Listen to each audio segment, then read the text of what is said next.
नमस्कार दोस्तों, आप देख रहे हैं टीवी 20 न्यूज पर अपने क्षेत्रों की ताजा तरीन खबरें। मैं हूं आपके साथ अशोक वर्मा। देखते रहिए टीवी 20 न्यूज, बने रहिए हमारे साथ। इस खबर के प्रायोजक हैं पूर्वांचल मशीनरी एजेंसीज अधिकृत विक्रेता, जहां आपको मिलेगा किर्लोस्कर व प्रकाश जनरेटर के साथ ही सेंचुरी प्लाईवुड, माइका व हार्डवेयर के सभी सामान। हमारा पता है नरौली तनिष्क शोरूम और नगर पालिका civil line, Azamgarh. Mobile number है 9415 20 77 28 यानी 941520 7728। जनपद आजमगढ़ में जैनपुर कोतवाल क्षेत्र के मुबारकपुर तिराहे के पास से पुलिस ने आज दोपहर में एक 12 चक्का ट्रक में 27 पशुओं की ठूस कर भरकर गोवध के लिए ले जा रहे थे। पुलिस को सूचना मिली और सक्रियता दिखाते हुए जैनपुर कोतवाल यादवेंद्र पांडे ने पुलिस टीम के साथ मुबारकपुर मार्ग पर घेराबंदी कर ट्रक को हिरासत में ले लिया। ट्रक में 27 पशु क्रूरतापूर्वक बंधे हुए, जिसमें 11 पशुओं में 2 गाय और 9 सांड की मौत हो चुकी थी, जबकि मौके का फायदा उठाकर ट्रक चालक और खलासी फरार हो गए। पुलिस जाँच व कार्रवाई में जुटी है तो वही जेसीबी से गड्ढा खुदवाकर मृत पशुओं को पोस्टमार्टम करवाया जा रहा है।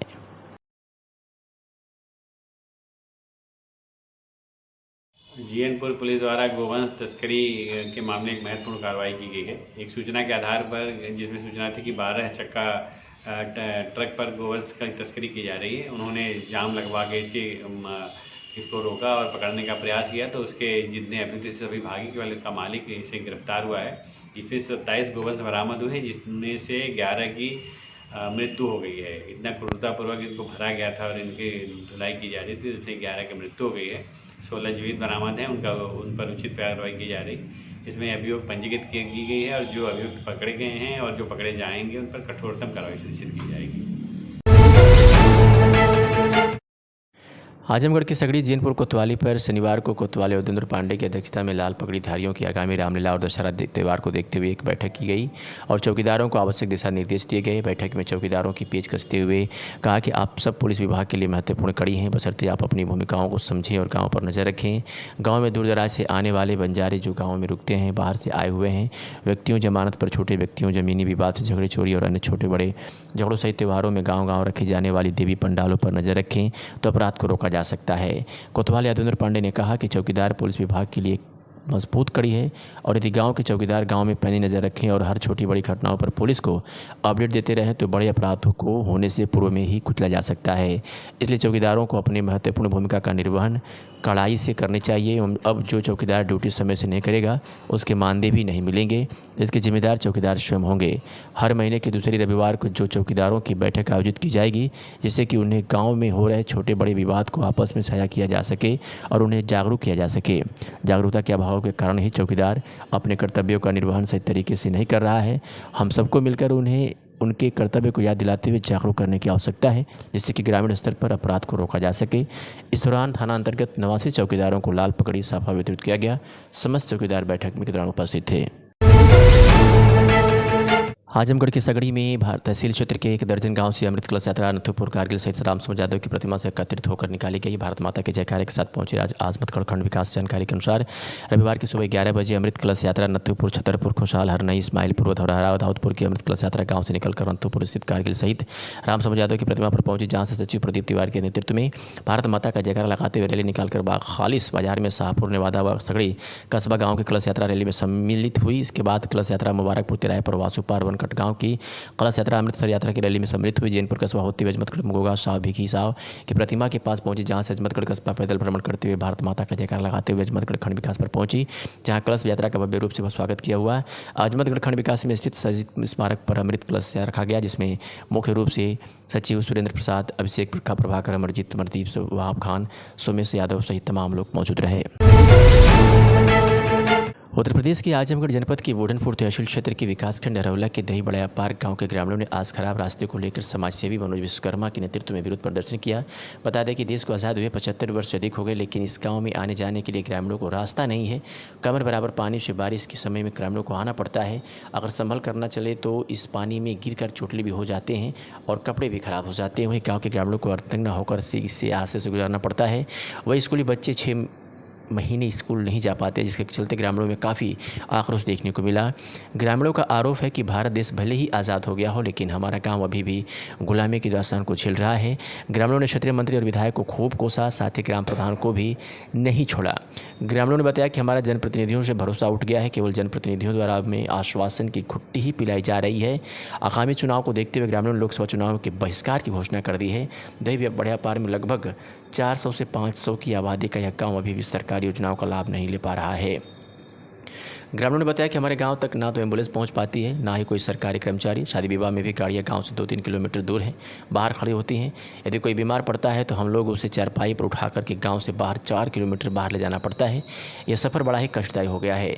वहीं दूसरी तरफ इस गाँव के आसपास के क्षेत्र के लोगों से और रिश्तेदार तक नाता तोड़ चुके हैं।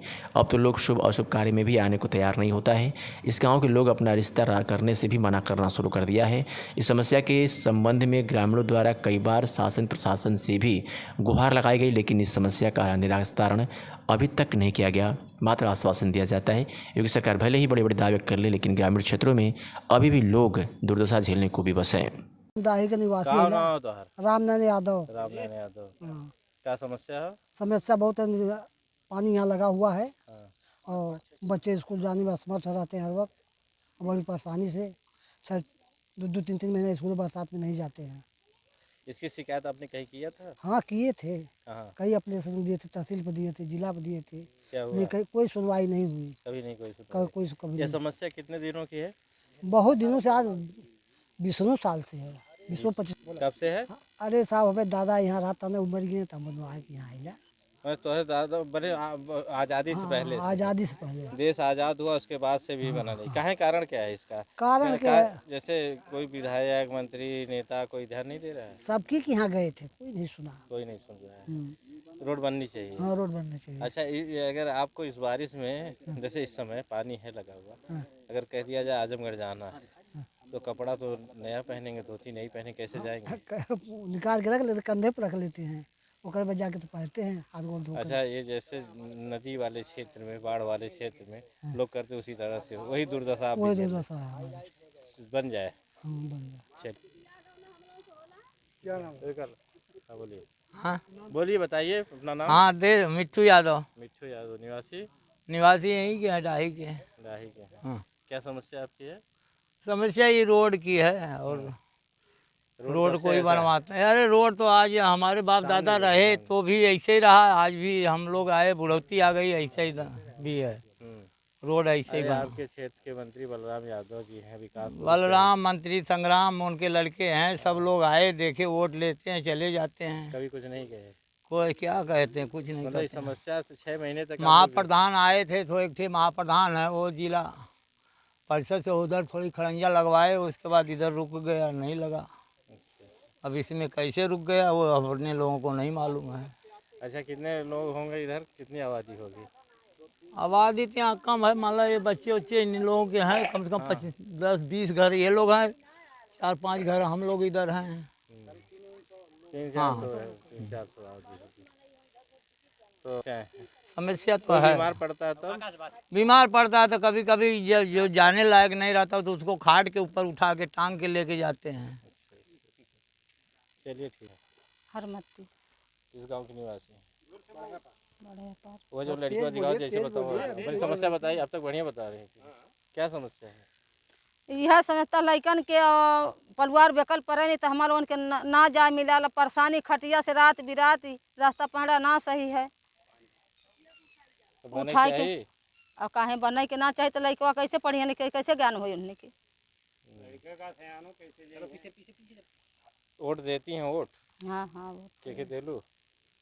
अब के दे बताई कि प्रधान जब बनत हम देखे दे तो बतावा। हाँ जे बनत होके देते हैं, जे ना बनत होके कह दे कि झूठे वो नहीं दे ले हैं। जैसे ना बनत तब आजमगढ़ के निजामाबाद से खबर है, जहां निजामाबाद उप जिलाधिकारी संत रंजन श्रीवास्तव ने आज तहसील क्षेत्र के मिर्जापुर ब्लॉक अंतर्गत मंदरा गौशाला मिर्जापुर ब्लॉक का निरीक्षण किया गया। पशुओं को रोजाना की व्यवस्था के लिए निर्देश दिया गया, हरे चारे की व्यवस्था के लिए निर्देशित किया गया, दैनिक विजिटर रजिस्टर बनाने के नाम के लिए निर्देशित किया गया तथा समय समय पर आकर पशुओं के इलाज के लिए पशु चिकित्सक अधिकारी को निर्देशित किया गया और गौशाला में काम करने वाले कर्मचारियों से गौ सेवा के बारे में विस्तार से जानकारी दी गई। और उप जिलाधिकारी ने शुभ अपने हाथों से गौ सेवा किया और कहा कि मनुष्य का सच्चे साथी आदिकाल से गाय रही है। दूध दही मिष्ठान के अलावा गोबर से किसानों की फसल उपजाऊ होती है और पैदावार अधिक से अधिक अनाज शुद्ध और पोषक होते हैं। आजमगढ़ के बूढ़नपुर क्षेत्र के मंगितपुर के स्वर्गीय राजेंद्र वर्मा की पहली पुण्यतिथि मनाई गई। प्रधानाध्यापक विद्याधर वर्मा ने स्वर्गीय राजेंद्र वर्मा को श्रद्धांजलि देते हुए कहा कि ऐसे महान पुरुष विरले होते हैं जिन्होंने ग्रामीण क्षेत्रों में समाज सेवा के साथ साथ गरीबों और ज़रूरतमंदों की हमेशा मदद पहुंचाने का काम किया। उनके मन में बड़ी इच्छा रहती थी कि हमारे क्षेत्र के लोग शिक्षित हों, साथ ही उच्च पदों पर आसीन हो। अध्यक्षता करे समाजसेवी आद्याधर वर्मा ने बताया कि पहले के समय में धन अभाव हुआ करता था। उस समय लोगों को मदद पहुंचाकर बड़ा ही आनंद की अनुभूति करते थे और हमेशा उन लोगों की मदद करने के लिए लोगों को प्रेरित किया करते थे। आज वो हम लोगों के बीच नहीं है, लेकिन उनकी कृतियों को लोग आज भी याद करते हैं। प्रेम वर्मा ने बताया कि राजेंद्र वर्मा धार्मिक आस्था से ओतप्रोत हैं, जो धर्म अनुष्ठान में और मंदिरों में दान दिया करते थे। उनकी धार्मिक प्रवृत्ति को देखते प्राय साधु सन्यासी उनके आया करते थे। वह तीर्थ यात्रा पर भी जाया करते थे। सोनू ने आए हुए आगंतुकों का आभार व्यक्त किया। इस मौके पर जय हिंद, नागेंद्र वर्मा, माता दीन, राहुल मिश्रा, अनिल पांडे, रामाश्रय यादव, विजय नारायण मिश्रा सहित अनेक लोग उपस्थित थे।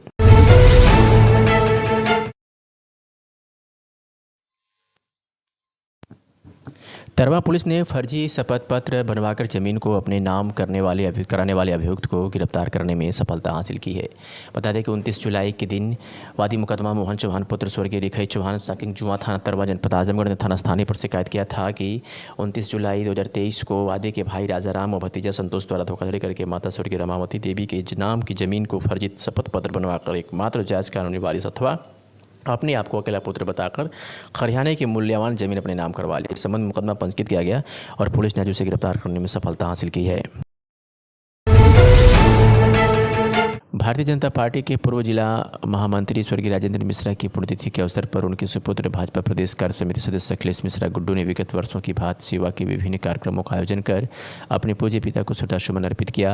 इस अवसर पर प्रदेश कार्य समिति सदस्य अखिलेश मिश्रा गुड्डू ने अपने मुंडा स्थित आवास पर रक्तदान शिविर का आयोजन किया। जिला महिला चिकित्सालय और सदर अस्पताल में मरीजों को फल का वितरण किया।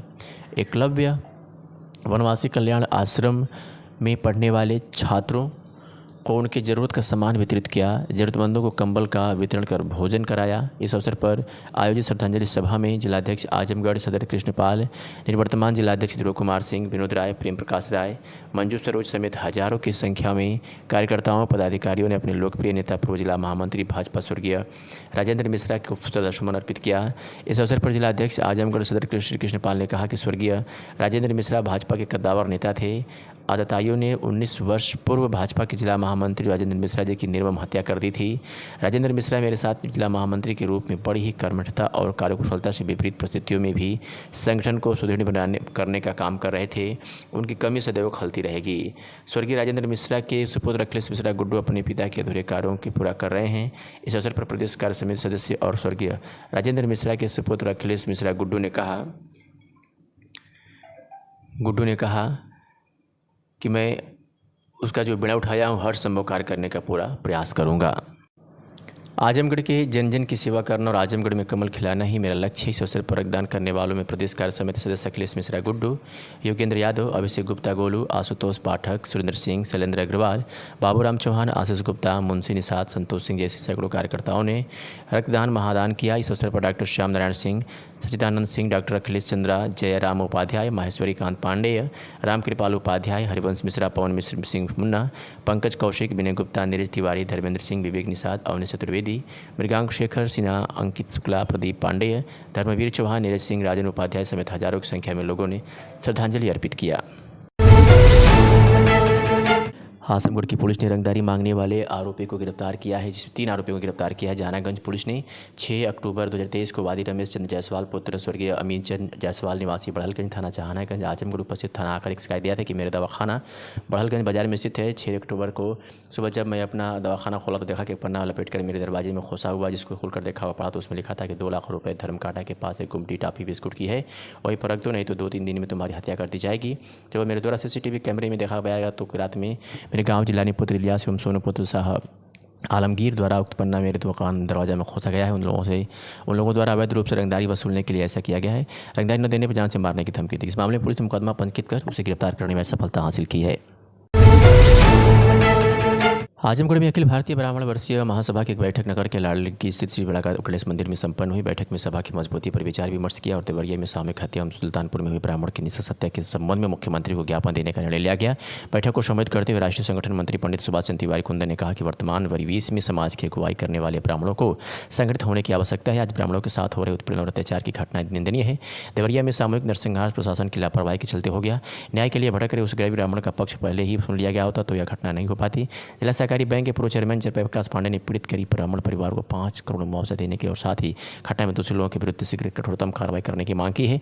प्रदेश अध्यक्ष सर्बानंद पांडे ने नवंबर के प्रथम सप्ताह में आजमगढ़ में पूर्वांचल ब्राह्मण सम्मेलन की घोषणा की और कहा कि ब्राह्मणों की एक बड़ी आबादी आर्थिक रूप से कमजोर है, लेकिन सरकार ब्राह्मणों को गरीब मानने को तैयार नहीं है और उनके साथ हो रहे अत्याचार पर कड़ा कदम नहीं उठा रही है। आलोक पाठक ने देवरिया के पीड़ित ब्राह्मण परिवार को 5 लाख आर्थिक सहयोग की घोषणा की है। देवरिया के फतेहपुर में सामूहिक हत्याकांड ने प्रदेश के राजनीतिक समीकरण को काफ़ी बदल दिया है। ऐसे में जमीनी विवाद तो पूरे देश भर में है, लेकिन यह कहा जाए कि हर गांव में है तो अतिशयोक्ति नहीं होगा। जमीनी विवाद को लेकर के पूरे देश भर में विवाद बने रहते हैं। इसमें सबसे बड़ी भूमिका राजस्व विभाग व पुलिस की होती है, जो दोनों की लापरवाही की वजह से इस तरह की घटनाएँ आए दिन देखने को मिलती है। यह घटना राजनीतिक दलों को एक संजीवनी का काम कर रहा है। इस घटना के सबसे बड़े गुनहगार राजस्व विभाग है, जो लगभग 10 साल से इस मामले को लटकाए हुए था। इतना तो मानना ही पड़ेगा, क्योंकि राज्य में अवैध कब्जे और माफिया अंडरग्राउंड हो गए हैं। जिसे यह कहा जाए कि यह मामला योगी सरकार के पहले से है, लेकिन योगी का बुलडोजर किसके ऊपर गिरेगा, गरजेगा, इस पर भी पूरा प्रदेश की राजनीतिक समीकरण बदल जाएगा। यदि दोनों पक्ष पर बराबर कार्रवाई होती है तो यह मामला यही दफन हो जाएगा। लेकिन राजनीति है, वोट का मामला है, तो राजनीति होनी ही है। इस घटना के बाद कार्रवाई को लेकर योगी सरकार पर सबकी निगाहें टिकी हुई है। योगी सरकार भी इस घटना पर फूंक कर कदम उठा रही है, क्योंकि ऐसी किसी भी घटना पर योगी का बुलडोजर अब तक चल चुका होता। चूँकि लोकसभा चुनाव सर पर है और यादव बनाम ब्राह्मण का मामला सोशल मीडिया पर ट्रेंड कर रहा है, जिसको लेकर के नाना प्रकार की प्रतिक्रिया आ रही है और दोनों वर्ग के समर्थन में लोग उतर रहे हैं। गोरखपुर में देखा जाए तो गोरखपुर के आसपास के जिलों में कई दशकों से ठाकुरों व ब्राह्मणों की लड़ाई चलती आ रही है, जिसका फ़ायदा कुछ ठाकुर व ब्राह्मण विधायक को मिला था, जो माफिया से माननीय भी हो गए थे। अब यह मामला ठाकुरों से अलग हटकर यादव बनाम ब्राह्मण की हो गई है। घटना की क्रिया के बाद प्रतिक्रिया होती रहती है। इसी बात का एक वीडियो यूपी के CM योगी आदित्यनाथ का सोशल मीडिया पर खूब वायरल हो रहा है। घटना को पहले दुबे परिवार ने अंजाम दिया, उसके बाद यादव परिवार ने बदला लिया। हालांकि सभ्य समाज में इसको जायज़ नहीं ठहराया जा सकता, क्योंकि सभी राष्ट्रपिता महात्मा गांधी नहीं हो सकते। इसलिए आज पूरा देश बापू को याद करता है। अब सबकी निगाह योगी सरकार पर टिकी है कि मुख्यमंत्री क्या कार्रवाई कर सकते हैं। आपको बता दें कि विगत 2 अक्टूबर को हुई जमीनी विवाद में 6 लोगों की हत्या के मामले में अब प्रशासन ने कड़ा रुख अपनाते हुए बुलडोजर की कार्रवाई करने में जुट गया है। घटना में फरार आरोपियों की तलाश में पुलिस लगातार दबिश दे रही है। गिरफ्तारी के लिए गठित 8 टीमें आरोपियों की तलाश में उनके सगे संबंधियों के वहाँ छापे मार रही है। नामजद 27 आरोपियों में से 7 अब भी फरार हैं। वही गाँव वालों से पूछताछ कर 50 अज्ञात आरोपियों की पहचान करने में भी पुलिस जुटी हुई है। देवरिया के फतेहपुर के लेहड़ा टोले पर सामूहिक हत्याकांड के आरोपी प्रेम यादव सहित 4 आरोपियों के मकान पर अब सोमवार को बुलडोजर चल सकता है। शनिवार को कोर्ट की सुनवाई के दौरान आरोपी पक्ष के वकील ने साक्ष्य प्रस्तुत करने के लिए तहसीलदार मजिस्ट्रेट से 1 सप्ताह का समय मांगा। मजिस्ट्रेट ने धारा 67 के इस मामले में सोमवार तक का समय दिया। सोमवार को मजिस्ट्रेट निरीक्षण कर मौके पर ही बेदखली का फैसला सुनाएंगे। शुक्रवार को प्रेम यादव सहित 4 आरोपियों के मकान पर ध्वस्तीकरण का नोटिस चस्पा कर तहसील प्रशासन ने शनिवार को सुबह 10 बजे तक सुनवाई का समय दिया था। मामले की सुनवाई तहसीलदार के कोर्ट नंबर 2 में तय थी। शनिवार को कोर्ट पर सुबह 8 बजे से ही लोगों की भीड़ जुटने लगी। प्रेम यादव के भाई रामजी यादव की पत्नी किरण देवी प्रेमी की बेटी अलका को लेकर निर्धारित समय से 2 घंटे की देरी से दोपहर 12 बजे तहसील में अपने अधिवक्ता गोपीचंद यादव के चैम्बर में पहुंची। अपराह्न 1:30 बजे तहसीलदार कोर्ट में सुनवाई शुरू हुई तो प्रेम के अधिवक्ता गोपीचंद यादव ने मजिस्ट्रेट से साक्ष्य प्रस्तुत करने के लिए 1 सप्ताह का समय मांगा। उन्होंने कहा कि उनके मुवक्किल जेल में निरुद्ध हैं, इसलिए उन्हें विधिक वकालतनामा पर दस्तखत कराने और साक्ष्य जुटाने के लिए उसने जिला कारागार से भी मिलना होगा। ऐसे में कम से कम 1 सप्ताह का समय प्रदान किया जाए। अवैध कब्जेदारियों के 2 अन्य अधिवक्ताओं की दलील पर कोर्ट ने 2 दिन का समय देकर सोमवार 9 तारीख को बेदखली पर अंतिम फैसला सुनाने की तिथि निर्धारित कर दी। तहसीलदार मजिस्ट्रेट ने फाइल में आदेश पारित कर कहा कि इस मामले की सुनवाई और बेदखली का फैसला अब मौके पर ही होगा। सोमवार को सभी पक्ष मौके पर साक्ष्य प्रस्तुत कर सकते हैं। तहसीलदार अरुण कुमार यादव ने कहा कि सोमवार को मौके का निरीक्षण करने के बाद सरकार की सुरक्षित भूमि पर अतिक्रमण करने वालों को बेदखल कर दिया जाएगा। इस मामले में अभयपुर गांव के प्रेम के पिता ने नाम 2 वाद और अन्य 3 पर 1-1 वाद दाखिल है। इन 5 मामलों में खलिहान स्कूल, वन विभाग और जीएस की सरकारी भूमि पर धारा 67 के तहत रिपोर्ट दी गई है। अवैध कब्जेदारियों पर करीब 2 लाख रुपए का अर्थदंड लगाया गया है। मौका निरीक्षण के बाद अर्थदंड बढ़ सकता है। फतेहपुर सामूहिक हत्याकांड के फरार आरोपियों की तलाश में पुलिस की दबिश तेज हो गई है। फतेहपुर सामूहिक हत्याकांड के आरोपियों में लगातार अब दबिश दे रही है। और उत्तर प्रदेश के गाजीपुर से ये बड़ी खबर है, जहां स्वाट टीम और पुलिस की संयुक्त कार्रवाई में 25,000 का इनामी मुठभेड़ में घायल हो गया है। बता दें कि स्वाट टीम और थाना खानपुर पुलिस की संयुक्त टीम द्वारा 25,000 रुपये का इनामी पुलिस मुठभेड़ में घायल हो, जिसके कब्जे से एक पिस्टल, तमंचा, खोखा और कारतूस बरामद किए गए। साथ ही एक मोटरसाइकिल बिना नंबर की बरामद की गई है। आपको बता दें कि पुलिस अधीक्षक गाजीपुर द्वारा अपराधियों के विरुद्ध चलाए जा रहे अभियान के तहत स्वाट टीम और थाना खानपुर पुलिस को ये सफलता हाथ लगी है। मामले में एक पुलिस अधिकारी ने क्या कुछ कहा है, आपको सुनवाते हैं। सर, आज जो मुठभेड़ हुई है उसके बारे में बताएं। देखिए, जनपद में प्रतिदिन स्थान समय बदल के पूरे ज़िले में शाम के टाइम चेकिंग कराई जाती है। आज भी चेकिंग का आदेश था, पूरे जनपद में चेकिंग चल रही थी। हमारे चौकी इंचार्ज सिधौना जो है बिहारीगंज डगरा पे चेक कर रहे थे। चेकिंग के दौरान एक मोटरसाइकिल पे एक संदिग्ध व्यक्ति बैठा हुआ, उसको रोका उन्होंने, रुका नहीं और तेज़ी से जो है गाली देते हुए आगे बढ़ा उचौरी की तरफ। इसको सूचना पे चौकी इंचार्ज ने सबको अवगत कराया। आगे हमारे सादात बॉर्डर पे स्वयं एसओ खानपुर और एसओजी की टीम चेकिंग कर रही थी। वो आगे बढ़ी, बीच में जब बदमाश ने पुलिस टीम को देखा तो उसने फायर किया। फायर करने के बाद पुलिस ने भी अपने बचाव में फायर किया, जिसके फलस्वरूप उसके पैर में गोली लगी है। बाद में जब उससे जानकारी की गई तो ये मालूम चला कि खानपुर में 1 हफ्ते पहले जो हत्या हुई थी उसका मोस्ट वांटेड क्रिमिनल था, बीरू यादव नाम है। उसके ऊपर 25,000 का इनाम भी घोषित किया गया था। मौके से एक मोटरसाइकिल बिना नंबर की और पिस्टल बरामद।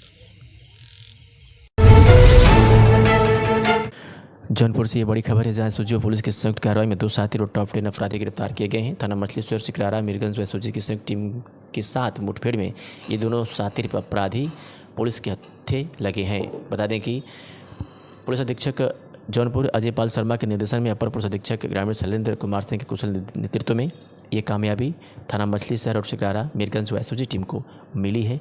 इसके कब्जे से मोबाइल लूट के 9,960 रुपये भी बरामद किए गए हैं।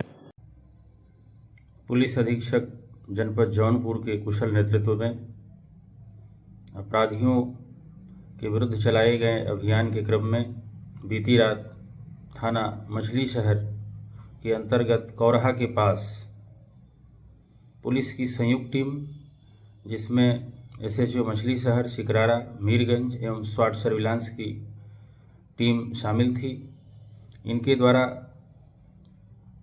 अपराधियों की चेकिंग की जा रही थी। इसी दौरान कुछ संदिग्ध बदमाशों के द्वारा पुलिस को देखकर भागने का प्रयास किया गया। पुलिस टीम ने गिरफ्तार करने का प्रयास किया तो बदमाशों की तरफ से फायरिंग की गई, जिससे एसएचओ मछली शहर के पीपी जैकेट पर गोली लगी। आत्मरक्षा में पुलिस ने फायर किया, जिससे एक बदमाश के बाएं पैर में गोली लगी। पुलिस टीम ने मौके पहुंचकर घायल बदमाश की पहचान की, जो अजय निषाद उर्फ जस्टिस निवासी जोगियापुर थाना कोतवाली के रूप में उसकी पहचान की गई, जिसके कब्जे से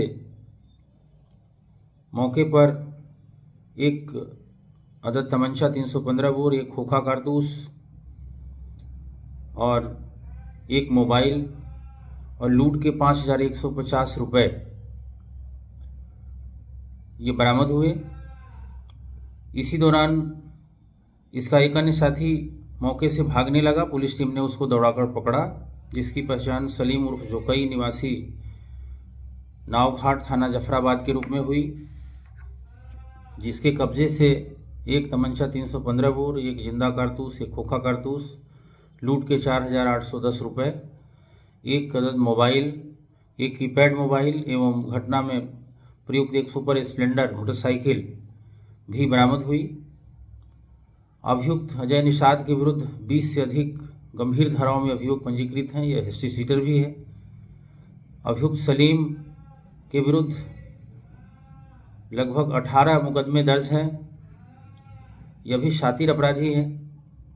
इनके विरुद्ध समुचित धाराओं में अभियोग पंजीकृत करते हुए और घायल अभियुक्त का प्राथमिक उपचार कराते हुए अन्य विधिक कार्यवाही की जा रही है।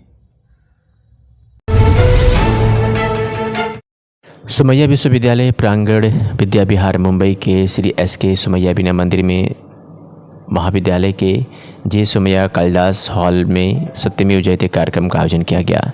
महाविद्यालय प्राचार्य श्रीमती स्मिता भोसले, सुपरवाइजर श्रीकांत आसर, मुख्य अतिथि कर्नल नरेश सिन्हा ने दीप प्रज्वलन किया। कैंपस प्रार्थना शिल्पा दवाड़े ने की। कार्यक्रम का आयोजन देश के प्रति सद्भावना जागृत करने के लिए रहा।